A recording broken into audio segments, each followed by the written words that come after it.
After the amazing response of episode 1, we thought long and hard about how the viewer could get to know Greg on a more personal level.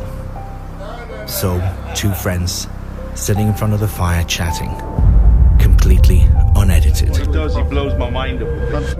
Kôfëe with the King. Greg, it's been an amazing few days with you, but I just wanted to sit down and have a cup of coffee and just slow it down a bit, just take the pace out of it, because it's been crazy, and I don't know how you deal with all of this that's going on in your life right now. Yeah, it has been really intense. I've got 2,500 emails that require answering. Really? And I've showed you through them, and we've gone and scroll down, and it takes a minute or so just to scroll down them, and they all require personalised answering. So we thought we'd have a little fireside chat and answer their questions that they've kind of put forward to us. Yeah, but you had 2,500 emails yesterday. How do you even go through all of those? Does that happen every day? Well, to actually answer their emails, it would take about 3 months full time. Yeah, you couldn't do it. You just can't do it. And there's all the other accounts like Twitter and Facebook. And all the multimedia. But I'm getting love bombed, absolutely love bombed. Yeah. And I was doing screen captures of the love bombs without the name, and then just putting them in a folder and then putting them up on Facebook. So there'd be 80 love bombs. Yeah. And I'd have to do that twice a day. So there's 160 love bombs a day. That's too much work. You couldn't. Well, it was great. Someone else has picked up my logo and got the best love bombs and then stuck them in one image for the day and put those up. So that's just fantastic. We're in a new age now, and we've got a whole other attitude to everything. And we've rejected all the sort of blue chip, warmongering, drug dealing, government propaganda lies, and now we're actually creating the whole new age. I can't think of another term other than new age. We're creating a new age now, and we're all in on it, and we're creating a new age in terms of royalty, in terms of government and governance and taxation and banking and law and religion. But have you created all of this? Have you helped design all of these things? Yeah. Well, yes. And I've been part of it, and I've been invited to be part of it on a larger level. And I've been tested all my life on this. I've been on this for for 40 years, since I was 18. Yeah. And it's just coming to fruition. So I've got all this information, put out the legal documents, and I think it's a combination of the legal documents and the Aramaic Christian prayer for the new age that's kind of got people solidified on me. Yeah. And it's also the fulfillment of prophecy. So I started to read the prophecy in the Bible and use the definitions of words in the Bible to find out what it was really about. And I found out that the Bible is really a book of prophecy hidden inside a religion. Yeah. And so the religion has a lot of dogma around it, but at least it survives for a couple of thousand years. And then when you've got the key, you can pluck out the prophecy out of the Bible and you go, hang on a minute, it's just happening. So I was doing that, and it was happening now, or was expected to happen. And a lot of it's happened over the last 3 to 6 years. But a lot of that you're saying is very complex to explain to someone who's got no history or knowledge about these things. So I actually noticed on the production side of it, on my side of it, we had a few questions that people were sending us. And I thought it could be fun if we just went through some of these questions. One of the main ones was this sword that you talk about. So explain that to me again now. The sword was given to me at 10 p.m. on Leap Day 2012. And I was instructed to sleep with it and then hold it up to the castle that night. What's the name of this? That morning. It's the sword of the Duke of Saxon, Coburg and Gotha. But you see, I don't understand the significance of it. It's the real sword of the King of England. Right. Plus a lot more. And it's the second highest sword on the planet. And then I tried to find the highest sword on the planet, which is El Shaddai, which is Moses' sword. And then I realized he didn't actually have a sword, he had a staff. He was always carrying it, wasn't he? He was, yeah. He was. So I think what I was given was actually the highest sword on the planet. So I slept with it that night as instructed. It's a beautiful sword, it's absolutely lovely. And so I slept with it and then rolled over and slept with it. And then I got up in the morning and held the sword up to Moorish Castle, which is a castle with giants, which is related with kingship. And that was, Moorish is the moros is the root word of mulberry. Mm-hmm. And David, as in King David, hid under the mulberry tree twice. So that was my initiation into the house of David. And what it says is the house of David is not a direct line, a bloodline. It's by secondary means, which includes initiation. Right. So holding the highest sword on the planet up to Moorish Castle on the 1st of March 2012 was my initiation into the house of David. Strange, you know? How did that feel? Is it hard to take it's in? Kind of, well, you know, I received a whole lot of titles that day, 1st of March. So this was going and on. You know, honestly, when you get a proper initiation and you get knighted with a sword and you've earned it and it's all genuine,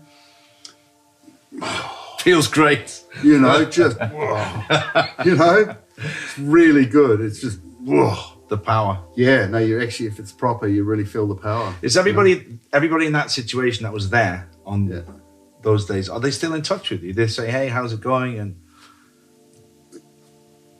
they were for 3 years. Yeah. And what we did then was we were chosen, the two of us were chosen. Two of you, who's the other person? Yeah, Francisco Manuel. He was my co-author. He had the sword.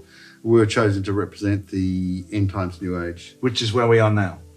Yeah, we did it in 2014 and it's now 2020 and people are feeling it. Yeah, right? yeah. And I relate it like this. If you got the designer of a car, it's generally 6 years later from the design to when the person can buy that vehicle, right? Yeah. So the vehicle we designed in 2014, you are now experiencing the ride in that vehicle 6 years later. Oh, it's a hell of a ride. I know. Everything's changing. With what's been going on recently, I mean, the madness of all of this, you know, one of my favorite expressions was, I was telling my friend, I said, listen, I'm going to go and interview this man in England who claims he has this right to ascend the throne. And he said, you're talking science fiction. And it took me a second. And I said to him, I said, look at your life. You've been banged up for 3 months, locked down, can't see your loved ones.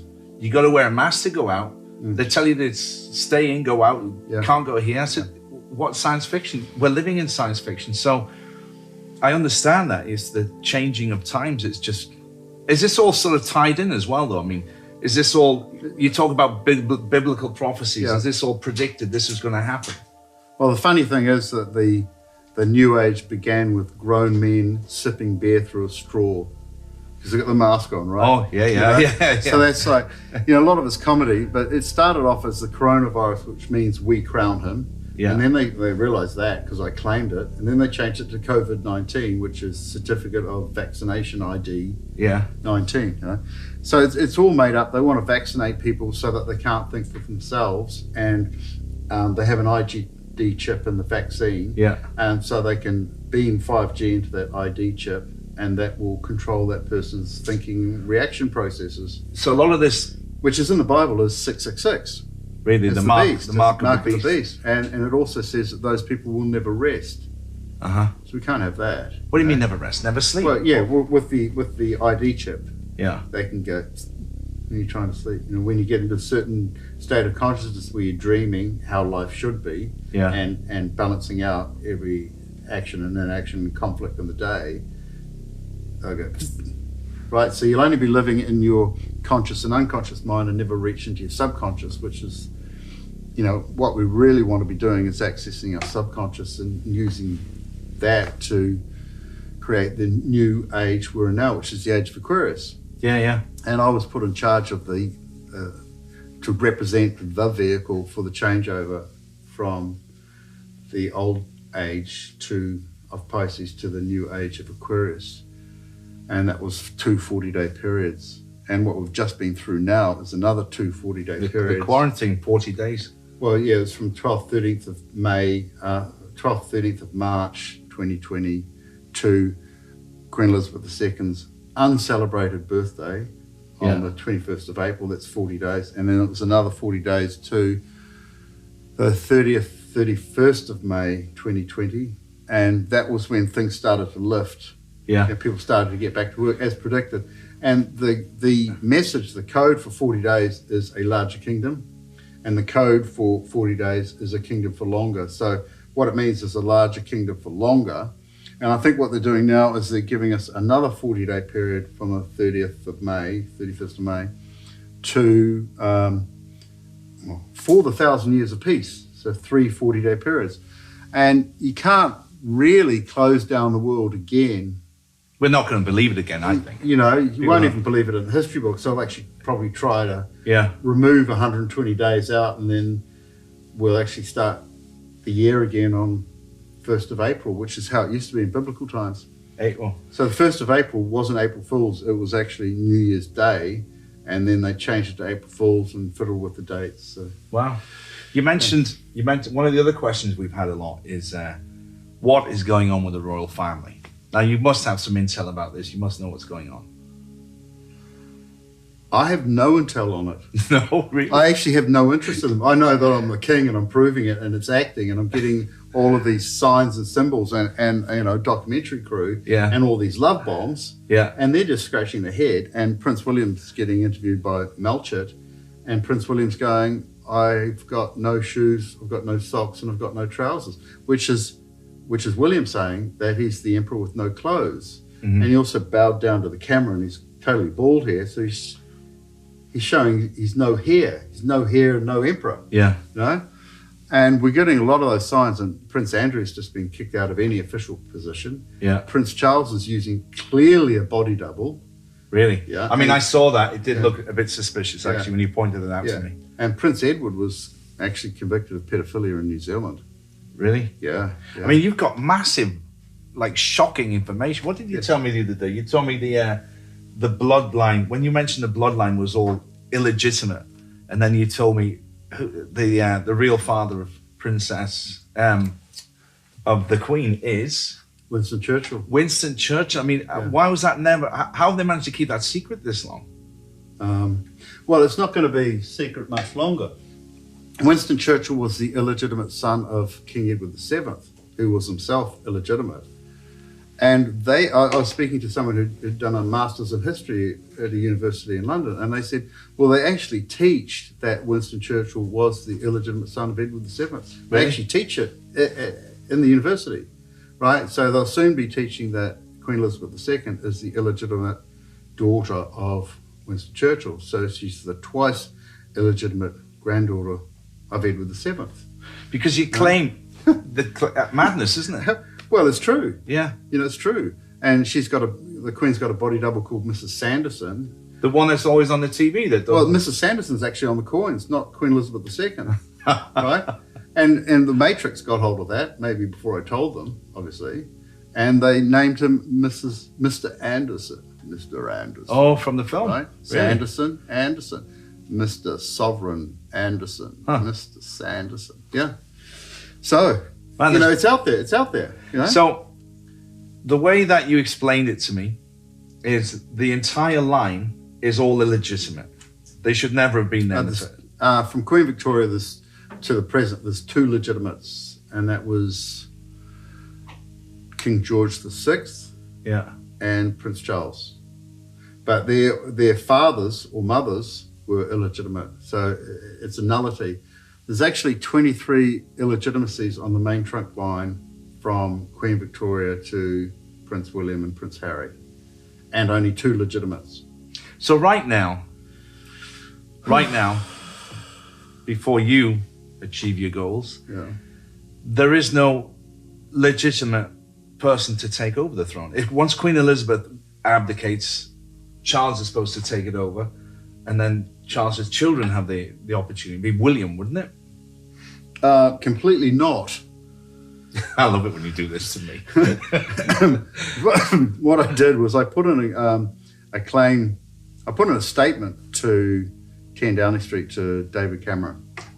Cameron, what year was that in 2000? We sent it on the 24th of June 2010, and 3 weeks later I rang up the government and said, have you received the letter? And they said, maybe.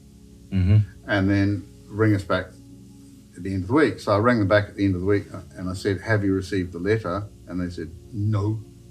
Did you send literally it like that? Literally like No. that. So what I did is I got a copy of the letter with a covering letter saying this is a copy, a scan of the letter that we delivered, and here it is again.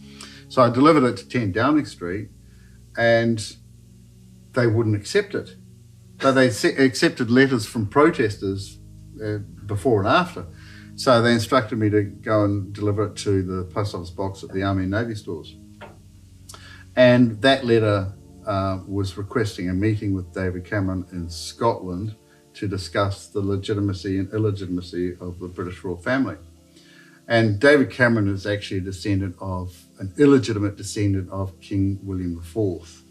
And as you know what he was like, he was just avoiding anything of any value, really. He didn't achieve anything. Yeah. Politicians are standing up. David Cameron served 6 years. He did not achieve anything at all, So David Cameron took it to Queen Elizabeth II and said, is there any truth in this letter? So he did get it, though?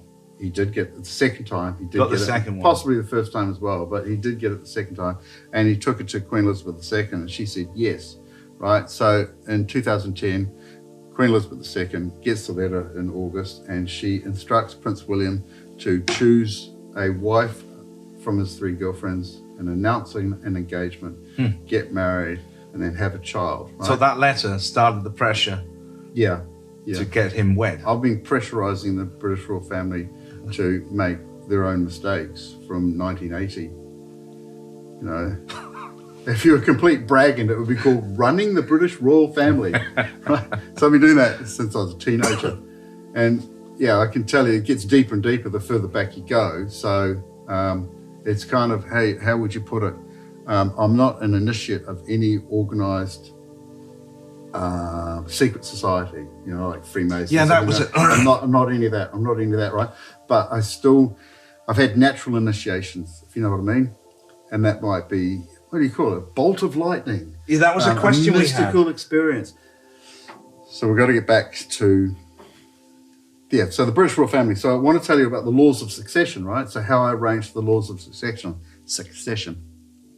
So Queen Elizabeth gets the letter in August 2010, and she instructs Prince William. So he selects a partner to become engaged to. Right.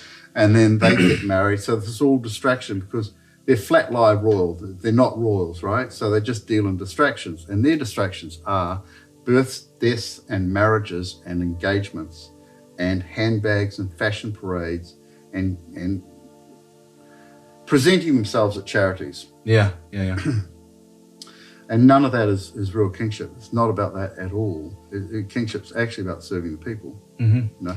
And actually being the sovereignty, like registering the property that people have invested in and registering it.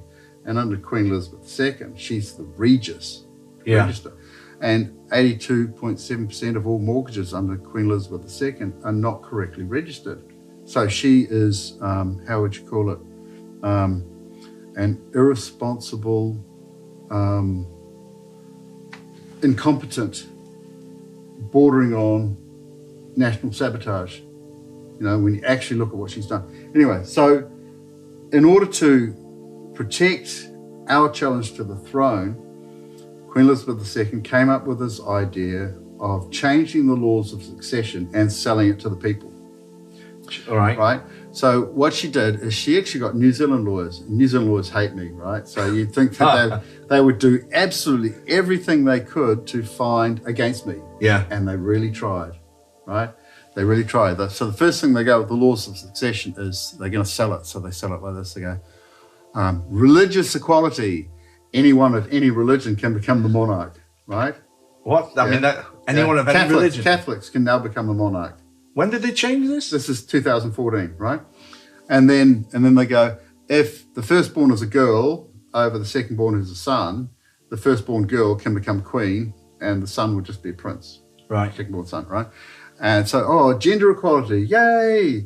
And the third one is that only the children of Prince Charles can become king. Right. Right? Charles, Prince of Wales, can become king. But what the New Zealand lawyers failed to acknowledge, because they don't know anything down there, really, they failed to acknowledge that Prince Charles does not have any legitimate children. What? I mean, there's been rumours about Hewitt, James Hewitt being Harry's father. So what about the other one? What about William? See, simultaneously as they were writing this, I had toppled Queen Beatrix of the Netherlands and toppled King Juan Carlos of Spain, and that was on the 31st of May 2014 at 10 a.m. That was when he started to announce that King Juan Carlos was going to abdicate. And I had the Portuguese Navy come to my sea view about 50 metres away and be there for 15 minutes and then be there for 10 minutes. Yeah. And get a rubber dinghy that they have, offload it and then go up and down my coastline to make a very obvious sign to me. Coastline was only about 60 yards wide. While this was happening about King Juan Carlos, and I actually predicted that.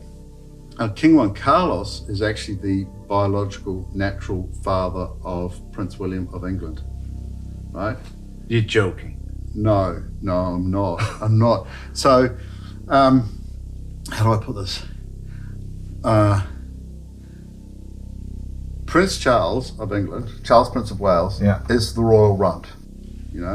He's about 5'7.5", weighs about 10.5 stone. He's got stick out ears. He's a very unattractive male, and even Prince Philip said he's a girl in a man's body, right? That's called the royal runt, and no one is allowed to breed off the royal runt. They usually kill them, but in this case they let Charles live, right?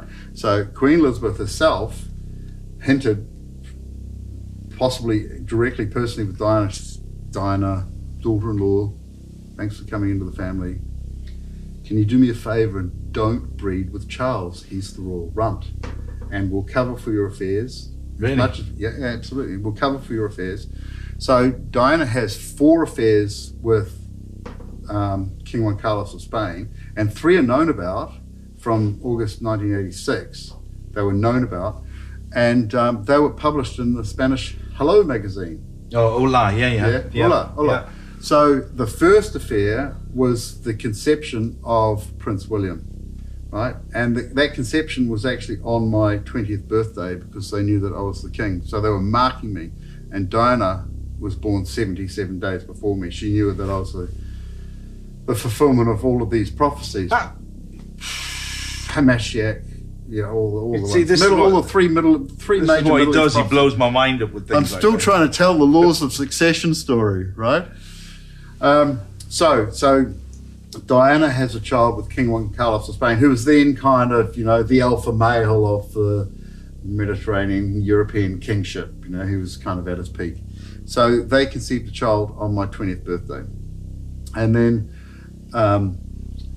Diana then has an affair with James Hewitt and produces Prince Harry, and Prince Harry is born on my 23rd birthday. Right? I mean, this is what you're telling me about markers and signs and signals. You just can't make the stuff up. Let's take a break. So, in the laws of succession, the New Zealand lawyers, right, we've got to get Greg Hallett out of the way, right? Got to get him out of the way. So only the children of Prince Charles can be king. Prince William is King Juan Carlos. Prince Harry is James Hewitt. But Prince Charles,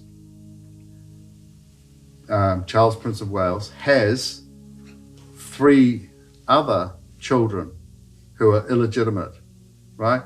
He had one when he was 16, conceived on Camilla Parker Bowles' 18th birthday, and his name is Simon Charles Day, and he grew up in Gosport, and he became a telecommunications engineer in Australia.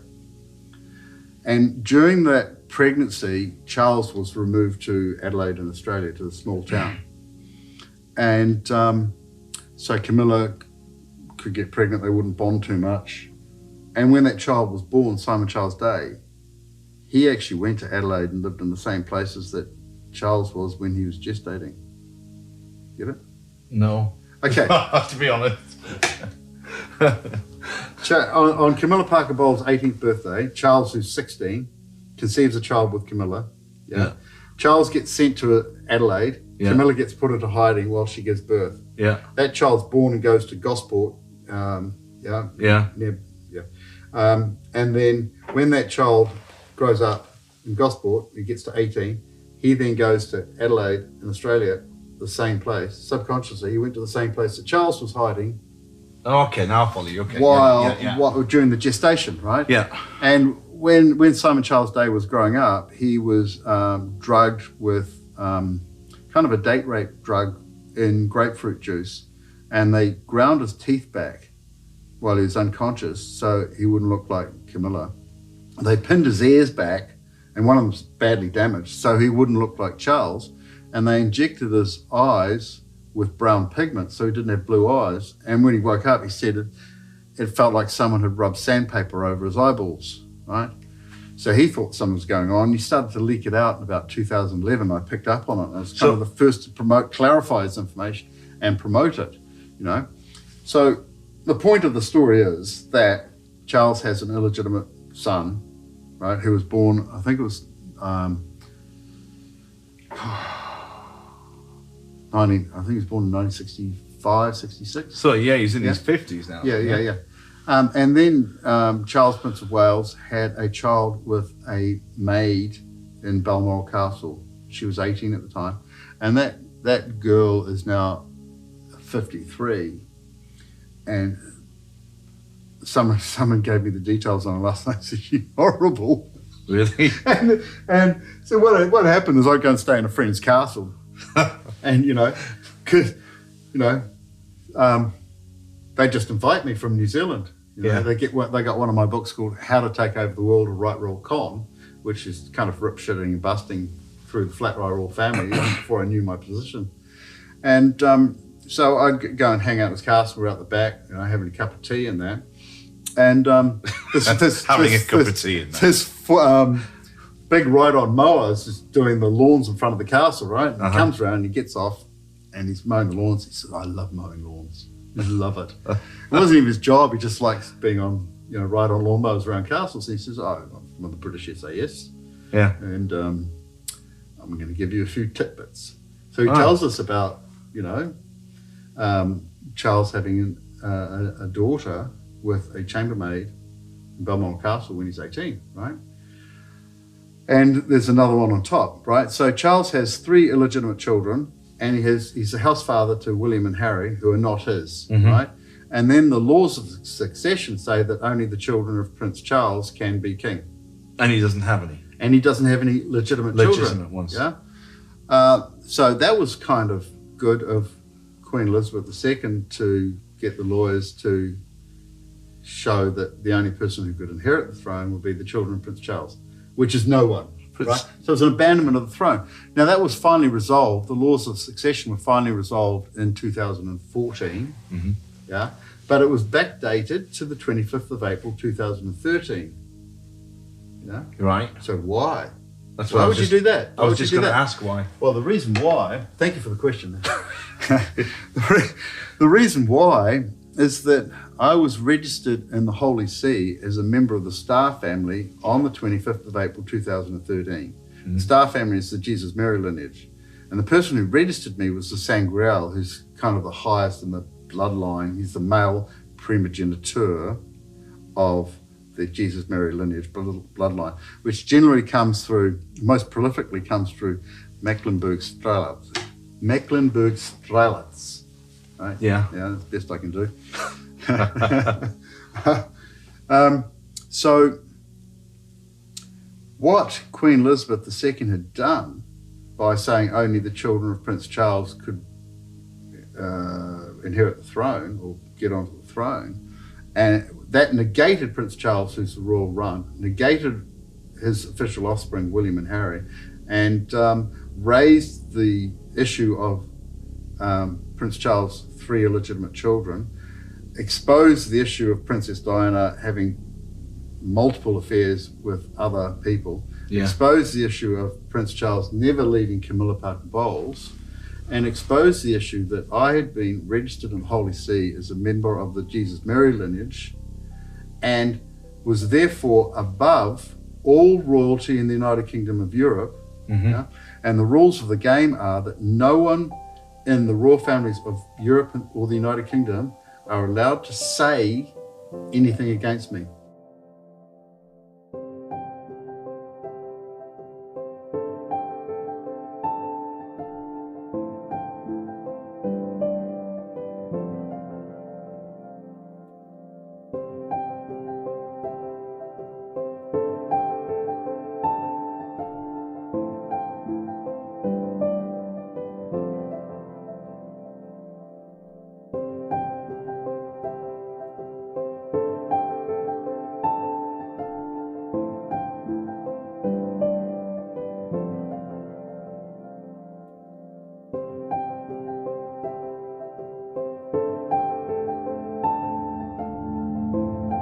Do not allow anyone to tell you that it cannot be done.